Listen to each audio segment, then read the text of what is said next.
To my channel Marathi queen. Good morning, have a nice day. तर आज मी तुम्हाला दिसत असेल गाडीमध्ये, तर मी जाते आहे बाहेर. आणि का जाते आहे तर माझी एक्झाम आहे साताऱ्याला, मग तिकडे जाते सकाळी सकाळी. तर बाकी म्हटलं की आज इथून व्हिडिओ स्टार्ट ठेवूया आणि थोडाफार व्हिडिओ करते आणि व्लॉग पण होईल तेवढाच. आणि घरी आहे सावी. आय डोंट नो आता सावी अख्खा दिवस कशी बसेल मला सोडून, काय पण परीक्षा तर आहे, द्यायला पाहिजे म्हणून मग आलोत आम्ही दोघे. हाय करा. मी आणि आमचे आहो निघालोत. ठीक आहे, बघू. आणि घरी पण खूप राडा चालू आहे आणि घरी आहे उद्या कार्यक्रम. तुम्हाला नक्कीच पुढे मी सांगेन काय आहे काय नाही. तर शॉपिंग येथे चालूच होती, पण कालपासून व्हिडिओ पण करणं नाही झालं आणि मी केला पण नाही.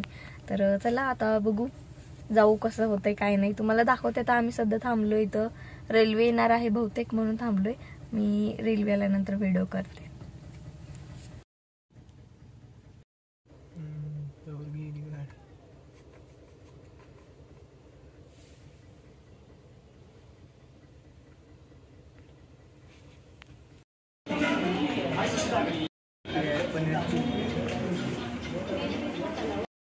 तर आता पेपर सुटून झाला, तर पार घर जवळ आल्यानंतर आता व्हिडिओ करते मी. तर पेपरमध्ये तर पेपरला जाताना तर काही गडबड राहते आणि तिथे काही व्हिडिओ पण शूट करू शकत नाही आणि काय डोकं सगळं पेपरमध्ये होतं तेव्हा. मग परत तर काही केले नाही आणि पेपर सुटल्यानंतर खूप जास्त भूक लागलेली पोटाला, कारण सकाळी चहा बिस्किट खाल्लेली आणि पेपरला जायचं म्हणून चहा बिस्किट पण खूप जास्त गेलंच नव्हतं, असं खाल्लेच नव्हते नीट. मग भूक लागली, जेवण केलं आम्ही दोघांनी आणि आता निघालोय घरी. मसूर जवळ आलोय आता आणि आता व्लॉग करते मी. पण घरी पण खूप छान कंटेंट आहे, घरी पण छान मजा येईल.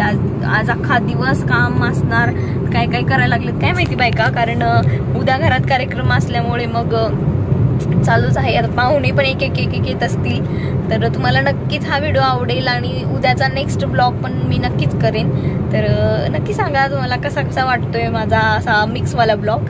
ओके, चला जाऊ घरी. आणि घरी गेला तर सावीला दाखवते, कारण माझं बाळ माझ्यापासून आता कम्प्लीट 3-4 तास तर झाले असतील माझ्यापासून दूर आहे. तिनं एवढा उशीर मी कधीच नाही राहत तिला सोडून, पण आज राहिली. बघू आता घरी गेल्यानंतर तिची रिॲक्शन कशी असते.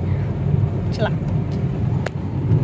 Guys, good morning. आज सेकंड डे आहे आणि मी तुम्हाला बोलले होते की मी TETची एक्झाम झाल्यानंतर थोडंफार घरी आल्यानंतर इथे व्हिडिओ करेन. पण घरी पाहुणे इथे आलेले होते आणि परत पाहुण्यात आणि सावीच्या याच्यात, कारण अख्खा दिवस मी सावीला घेतलं नव्हतं इथे, त्यामुळे मग मी विसरून गेले की मी व्लॉग करते आहे आणि मी व्लॉगच केला नाही. तर आज करते, कारण आज आहे डोहाळे जेवण. तर डोहाळे जेवण कोणाचं, तर तुम्हाला याच्या अगोदरच्या व्लॉगमध्ये माहिती असेल की मी कोमलताईचं 5व्या महिन्यातली ओटी भरणचं व्हिडिओ टाकलेला, तर त्यांचंच डोहाळे जेवण आहे आज कोमलताईचं. आणि आज आता 7वा लागलाय त्यांना, मग 7व्या महिन्यातलं डोहाळे जेवण करायचं आहे. तर खूप एक्सायटेड आहोत आम्ही सगळे. आणि मी काल रात्री 5 मिनिटातच मेहंदी काढली आणि 5 मिनिटांना लगेच धुवून टाकली, कारण सावीला खूप झोप आली, तिनं खूप कुरकुर करायला लागली होती. तर हे बघा अशी मेहंदी काढली मी. तर मामी लिहिलंय आणि थोडीशी डिझाईन काढले. तर काय करणार म्हटलं, काढायचं होतं मला, पण सावी काही काढू देत नाही आणि तिनं बिलकुल पण मला नाही, तिनं हे करणार की मी पूर्ण हात धरून मेहंदी काढेल आणि तिनं मोडली किंवा तिला झोप आली तर नाही होणार, म्हणून मग तिथल्या ते थोडी 5 मिनिट काढले आणि 5 मिनिटातच धुवून टाकली. तरी पण छान अशी रंगली आहे, बऱ्यापैकी रंगली आहे. तर संध्याकाळचा कार्यक्रम आहे, बघू कसं होतंय, काय होतंय काय नाही. मी तर माझ्या डोहाळे जेवणातली साडी आहे ते घालणार आहे, कारण त्याचंच ब्लाऊज जरा परफेक्ट चांगले आहेत आणि बाकीचे तर आता ब्लाऊज नाही ते तुम्हाला पण माहिती आहे. तर ओके, तर मग चला, इकडं स्वयंपाक होत आहे आणि पप्पा आणि आमचे भैया म्हणजेच धीरज भैया ते गेलेत सांगलीला दोघं पण. आणि आईचा सोमवार आहे, मग आम्ही राहिलो दोघं. तर आणि बाबा आहेत आमचे, तुम्हाला सांगितलेलं त्यांचं ऑपरेशन झालंय, त्यांना काही भाकरी दूध दिलं तरी चालते. आणि इकडे मी टाकली आहे भात आणि वांग्याची आमटी, तर आमच्या दोघांना भात वांग्याची आमटी होऊन जाईल. तर चला मग आता बघू. सावी गेली तिकडे खेळायला, तर तिला आणते, तिला आंघोळ येते घालते, कारण तिकडे पण पाहुणे ते खूप आहेत. तर जर लवकर आवरून सावरून देते तिचं, म्हणजे छान तिला पण खेळायला भेटेल. आणि तिला खाऊ पण घातली नाही उठल्यापासून, थोडंफार खाल्ली असेल ती, सगळ्यांच्या घरी काहीतरी खातच असते. तर मीच खाऊ घालावंच काही नाही, ती सगळ्यांकडनं खाते, कोणाकडनं पण झोपते. त्यामुळे मग मी काल 6 तास बाहेर होते, साताऱ्याला गेलेले, पण तिने 6 तास राहिली, ती जरा सुद्धा रडली नाही की तिला मम्मी पाहिजे ते काय नाही, तिला खाऊ घातलं बास. तर चला आता आवरते आणि मग परत आणखी बघू.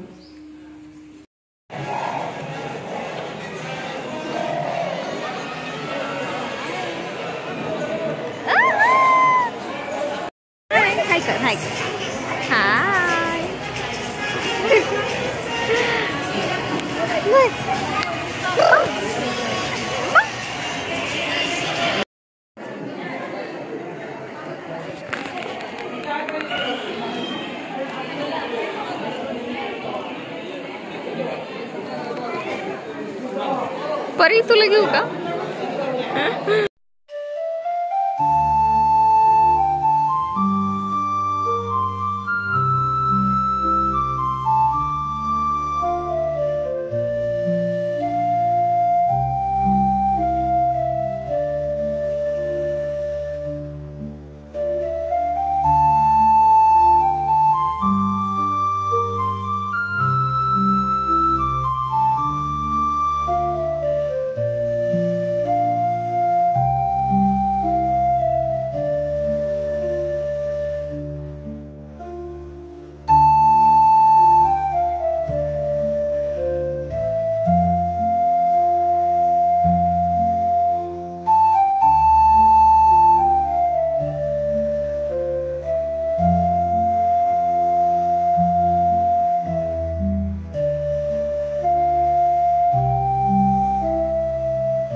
गाईस, तर मी आज इकडं आली आहे. तुम्हाला माहितीच आहे, बघूनच कळलं असेल की मी लातूरला आले माहेरी. तर म्हटलं की आज तरी व्हिडिओ करूया. आणि याच्या अगोदरचे जे काही 2 ब्लॉग आहेत, कोणते कोणते ब्लॉग आहेत, मी साताऱ्याला गेलेला आणि परत आहे डोहाळे जेवण आणि इकडे मी लातूरचा, हे असे मिक्स ब्लॉग देणार आहे मी आज तुम्हाला. आणि इकडे अचानक का आले तर तुम्हाला सांगितलंच होतं की आमच्या घरी परिस्थिती थोडीशी खराब होती, तर सगळे आजारी होते. पण मग आता थोडे फार बरे आहेत आणि मी पण दीपावलीला काय आले नव्हते माहेरी, म्हणून म्हटलं आता आली आहे इकडे. तर 2 दिवस झाला आले मी आणि सावी पण आले. सावीचे पप्पा आले होते सोडायला, तर आहेत ते आणखी. म्हणून मग आम्ही थोडंफार बाहेर फिरायला गेलो होतो. म्हटलं तेवढाच व्हिडिओ करूया. आणि ही आमची सावी एकदम आगाऊपणा, एवढी आगाऊपणा करायला लागले की बस. मम्मीनं शेवटी सगळे देवघराच्या वर पूजा केली, पण तरी पण तिनं देवघरामध्ये जाऊन बसायला लागले. तर आमच्या घरी आमचं देवघर वर आहे, त्याच्यामुळं मग एवढं नाही जाणं होत तिला देवापाशी. पण इथे एकदम समोर देव दिसतेत आणि देवांना ओढायला लागली, देवांना पाडते, सगळे त्यांचे फुलं हे ते घ्यायला लागले. म्हणून मम्मीनं वर देवपूजा केली, तर हिनं देवघरात जाऊन बसायला लागले. तर एवढी आगाऊ झाली सावी, पसारा करते. म्हणून म्हटलं आज थोडंफार बाहेर गेलो होतो. आणि इकडे तुम्हाला दिसत असेल ते आम्ही तिला झोका घेऊन आलो, ते झुला असतो ना तो घेऊन आलो होतो. तर उद्या गॅलरीत बांधते मी आणि मग छान तिनं झोका आहे ते खेळत. पप्पा खूप मागे लागले होते की तिला झोका आणा, आणि तिला ते पुई माझाचा सँडल असतो का तो आणायचा होता. पण आज सभा आहे बहुतेक, म्हणून मग गेलोच नाही. गोलाय खूप जास्त गर्दी तिकडं औसा रोडला जाऊन तिकडूनच थोडंफार फिरून आलो. नवीनच एकदम जगदंबा फूड कॉर्नर म्हणून झालं आहे वाटतं लातूरमध्ये, मग तिथं जाऊन आलो. आणि परत मग माझं फेवरेट किटकॅट शेक, तर ते तर मी आल्यानंतर ते असतं म्हणजे असतं, तर मला खूप आवडतं आणि आमच्या भाऊंना पण खूप आवडतं. मग ते घेतलो आणि आलो. तर तुम्हाला हा व्लॉग आवडला असेल तर नक्की लाईक करा, शेअर करा आणि सबस्क्राईब करायला विसरू नका. Bye bye all of you, Tata.